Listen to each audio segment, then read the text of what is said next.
신구약 성경은 어디서든지 우리의 짐을 다 여호와께 맡기라고 합니다. 시편 55편 22절입니다. 내 짐을 여호와께 맡기라. 주님도 그렇게 말씀하셨습니다. 마태복음 11장 28절입니다. 수고하고 무거운 짐진 자들아 다 내게로 오라. 내가 너희를 쉬게 하리라. 우리가 늘 부르는 찬송가 337장도 그렇습니다. 내 모든 시험 무거운 짐을 주 예수 앞에 아뢰이면 근심에 쌓인 날 돌아보사 내 근심 모두 맡으시네. 내 짐이 점점 무거워질 때 주 예수 앞에 아뢰이면 주께서 친히 날 구해 주사 내 대신 짐을 져주시네. 오늘 본문도 보십시오. 3절 상반절입니다. 너의 행사를 여호와께 맡기라. 여기서 말씀하는 행사란 무슨 특별한 이벤트를 뜻하는 게 아니고 내 삶의 크고 작은 모든 일들을 가리킵니다. 그러니까 너의 생활, 너의 삶 일체를 여호와께 맡기라는 겁니다. 얼마나 감사한 일입니까? 얼마나 큰 은혜입니까? 올해도 우리는 이제 상반기, 전반기 6개월을 살았을 뿐인데 벌써 기운이 많이 소진됐습니다. 다들 보면 많이 지쳐 있습니다. 그만큼 우리의 삶이 무겁고 힘들어서 그렇습니다. 또 그래서 실은 성경이 우리 삶의 모든 무거운 짐과 크고 작은 행사를 다 여호와께 맡기라고 권하고 있는 것인데 정작 우리는 그걸 잘 못합니다. 다 내가 지고 내가 끌어안고 노심초사합니다.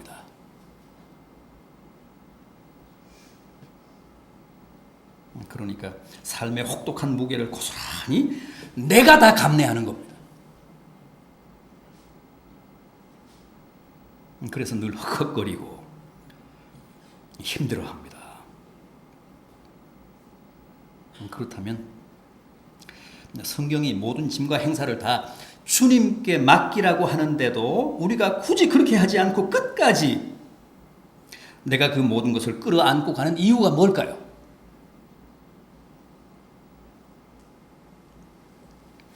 내 모든 행사, 내 삶의 모든 짐을 전적으로 주님께 맡길 만한 믿음이 없는 겁니다. 확신이 안 서는 겁니다.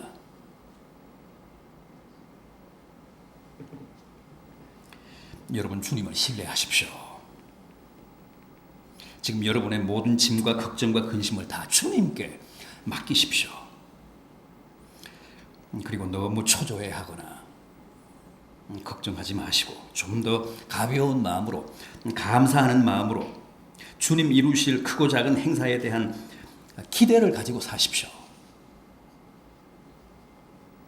그래야 우리가 지쳐 쓰러지지 않습니다. 내 몸과 마음이 삶의 무거운 짐 때문에 망가지지 않습니다.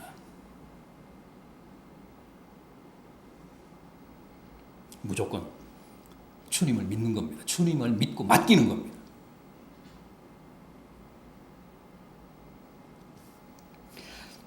그렇게 하면 이래도 축복이고 저래도 축복이 됩니다. 되면 돼서 축복이고 안 되면 안 되는 게 오히려 내게 이익이고 더 유익하기 때문에 주님이 안 되게 하신 겁니다. 그래서 안 되는 것도 축복이 됩니다. 내가 생각할 때 큰 이익이 될 것 같은 것도 결국은 내게 해가 되고 크게 마이너스가 되는 경우가 많잖아요. 그런 경우를 우리가 살아가면서 많이 당하잖아요. 그래서 하나님이 사전에 그 일을 막으사 성사되지 못하게 하신 겁니다. 그래서 안 되는 것도 축복입니다. 은혜입니다.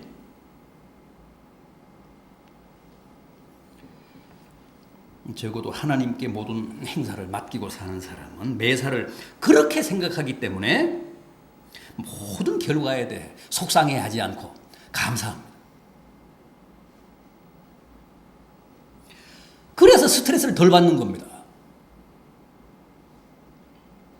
안 돼도 그게 하나님 뜻이라는 거죠. 결국은 그게 내게 도움이 되기 때문에 안 되게 하셨다는 거예요. 그렇게 생각해버리면 마음이 가벼워집니다.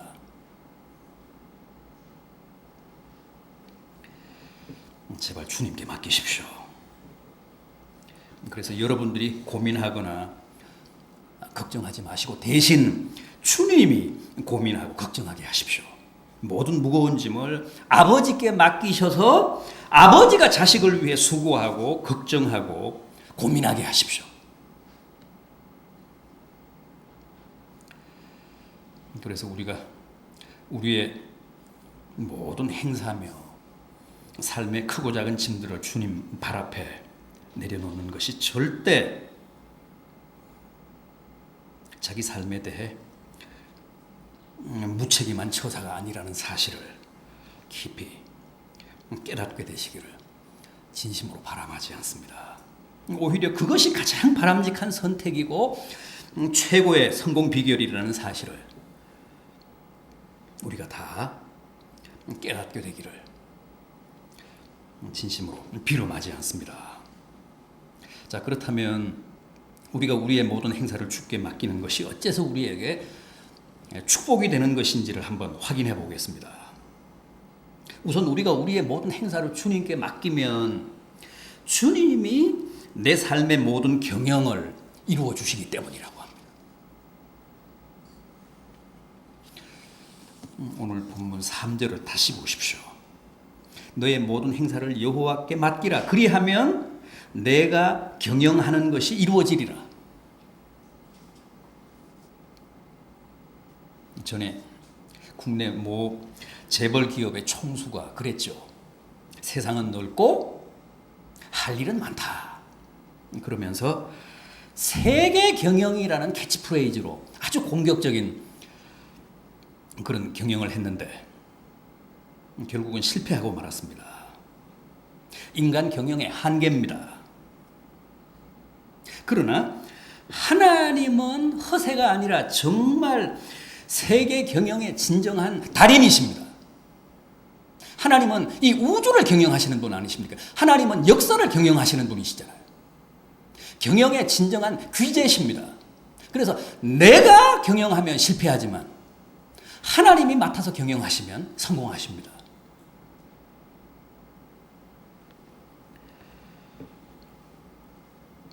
그래서 너가 하려고 하지 말고 모든 경영을 내게 맡겨라.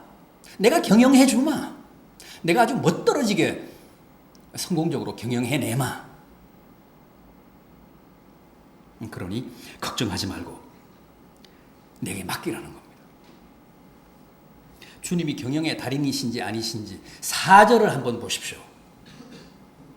오늘 본문 4절이 이렇습니다. 여호와께서 온갖 것을 그 쓰임에 적당하게 지으셨나니 악인도 악한 날에 적당하게 하셨느니라.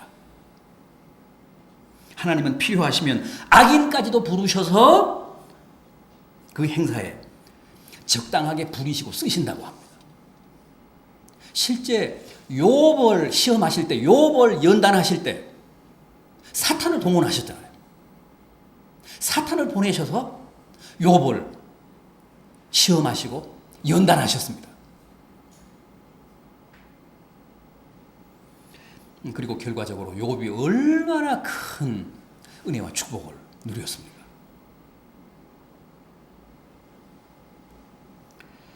그럼에도 우리는 내 행사를 하나님께 못 맡깁니다.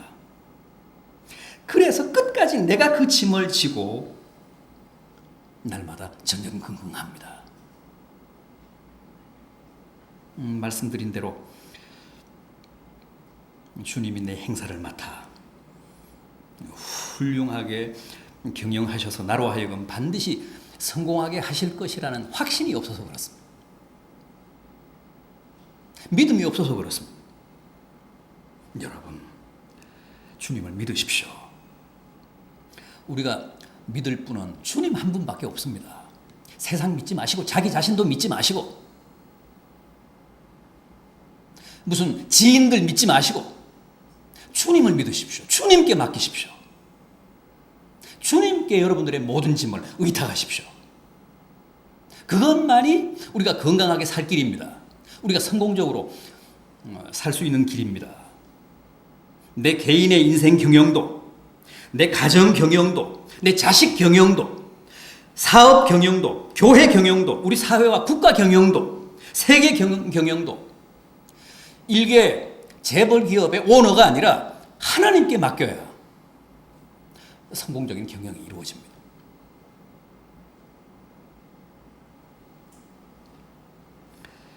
부도나지 않고 저 그리스처럼 디폴트에 빠지지 않고 보란듯이 성공합니다. 역사를 경영하시고 이 우주를 경영하시는 하나님께 맡겨야 올해도 우리의 모든 행사가 불발로 끝나지 않고 성공적인 연말 결산을 보게 되리라 확신합니다. 다음은 나로 하여금 모든 이와 더불어 화해하고 화목하게 하시기 때문에 필히 주님께 내 모든 행사를 맡겨야 합니다. 7절 하반절을 보십시오. 그 사람의 원수라도 그와 더불어 화목하게 하시느니라. 이거 대단히 중요한 말씀입니다. 사람의 행사는 필연적으로 적을 만들고 원수를 양산합니다. 대통령과 여당 원내대표라고 하면 우군 중에서도 우군 아닙니까? 피차. 서로 가장 가까운 동지여야 맞습니다. 그런데도 서로 각을 세우고 배신자라며 낙인을 찍고 결국은 무지막지하게 퇴출시키고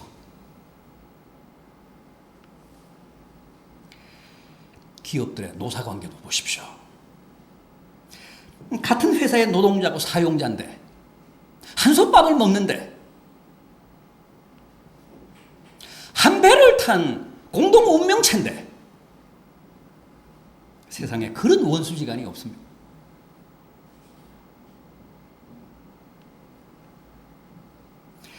이게 바로 인간 경영의 한계라는 거예요.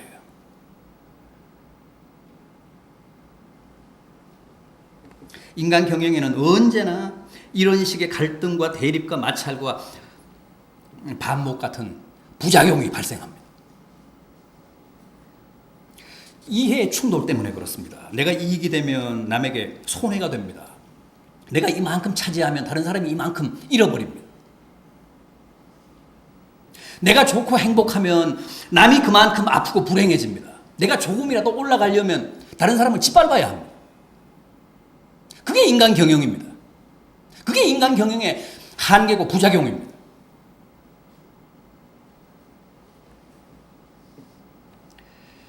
그래서 인간의 행사나 경영에는 필연적으로 불화와 긴장과 대립이 발생하고 적이 생깁니다. 어쩔 수 없습니다. 그게 세상 질서고 세상의 역학입니다. 그런데 주님이 우리의 행사를 경영하시면 그런 불화와 대립이 아니라 화해와 화합이 이룩된다는 겁니다. 어째서 그럴까요? 주님은 원래 화해의 제물이잖아요. 십자가에 달리셔서 원수된 하나님과 우리 인간을 화해시킨 분 아닙니까? 막힌 담을 다 허신 분 아니십니까? 십자가로. 그래서 주님이 경영하시면 어떤 행사든 절대 적이나 원수가 발생하지 않습니다. 우리로 하여금 서로 사랑하고 이해하고 양보하고 화합하고 타협하게 하셔서 더불어 살게 하시지, 절대 배신하거나 반목하거나 갈등하며 불화하게 하시지 않습니다. 왼수가 집안 안에 있다고 하잖아요. 그 말 맞습니다. 그건 사실입니다. 그러나 주님께 내 가정과 내 교회의 경영을 맡기고 우리 사회와 우리 나라, 우리 민족의 경영을 맡기면 가정과 교회가 화목해지고 우리 사회가 하나로 통합되고 분단된 우리 남북이 화해하고 또 통일을 이룩하게 됩니다. 주님은 그런 일 하시는 분이십니다. 중간에 막힌 담을 허시는 분이십니다.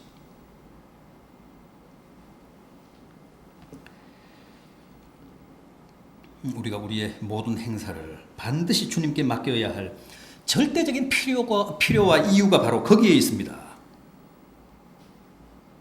경영은 하시되 결코 원수를 생산하지 않는다는 거죠. 주님 경영의 놀라운 특징입니다.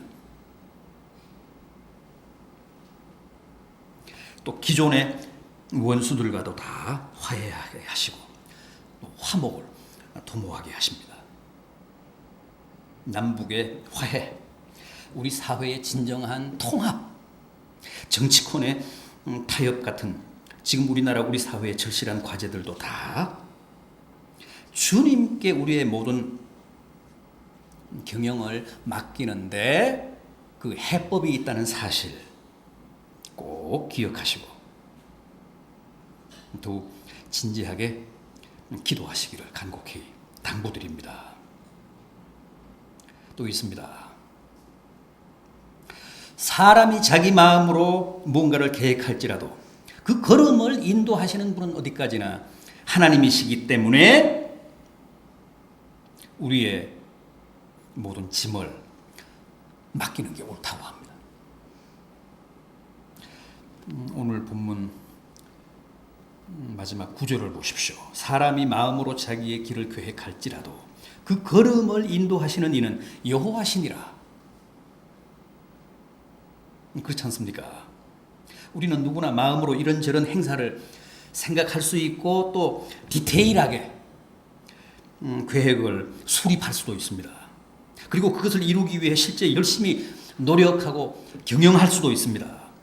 그러나 계획하고 노력하고 힘쓴다고 그 행사가 다 내가 원하는 대로 이루어지는 것은 아닙니다. 사실 우리가 계획한 행사, 우리가 힘껏 경영한 행사를 내 뜻대로 성취해서 성공하기보다는 오히려 실패하는 예가 훨씬 더 많습니다. 세상 만사가 결코 내 뜻대로 내 원대로 안 됩니다. 왜 그럴까요? 무엇이든 어떤 행사든 내가 계획은 할 수 있지만 또 그 행사를 이루기 위해 내가 열심히 경영은 할 수 있지만 그 결과는 내게 속한 게 아니고 오직 하나님 뜻에 달린 것이어서 그렇습니다.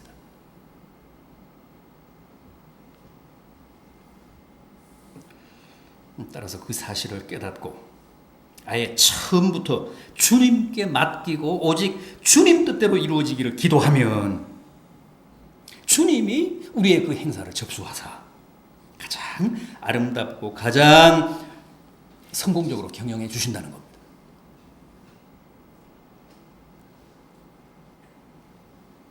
하나님은 우리가 계획하는 것까지는 허락을 하십니다. 그러나 그 경영의 결과는 절대 우리 손에 맡겨두시지 않습니다. 하나님 뜻대로 하십니다.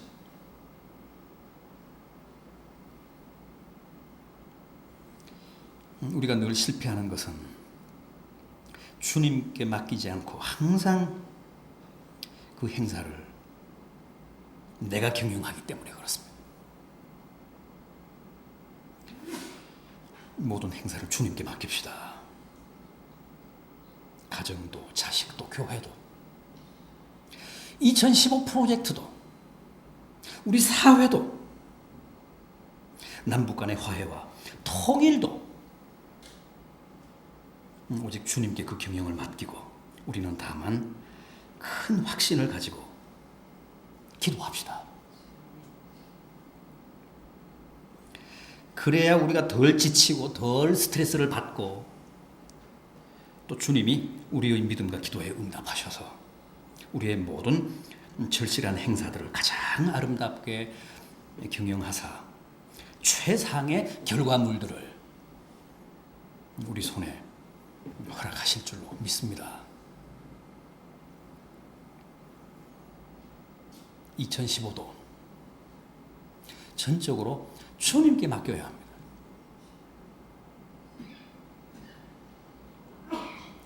(2015) 때문에 제가 늘 노심초사하는 것 같지만 그렇지 않습니다. 절대 그렇지 않습니다. 저는 항상 배째랍니다. 하나님의 뜻이면 하나님이 이루신다고 확신합니다.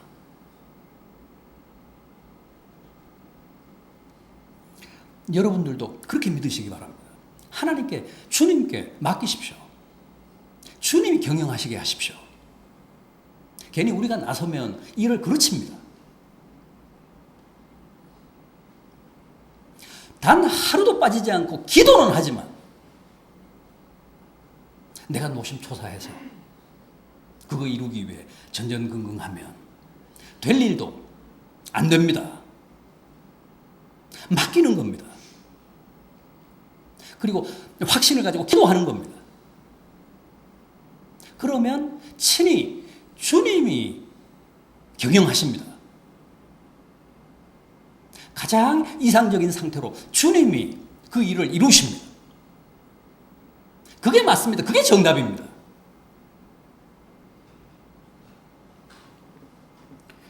부디 올 하반기 6개월은 여러분 모두가 주님께 여러분들의 행사를 다 맡기심으로 더욱 복되시고 또 강건하신 그런 삶을 살게 되시기를 진심으로 기원합니다.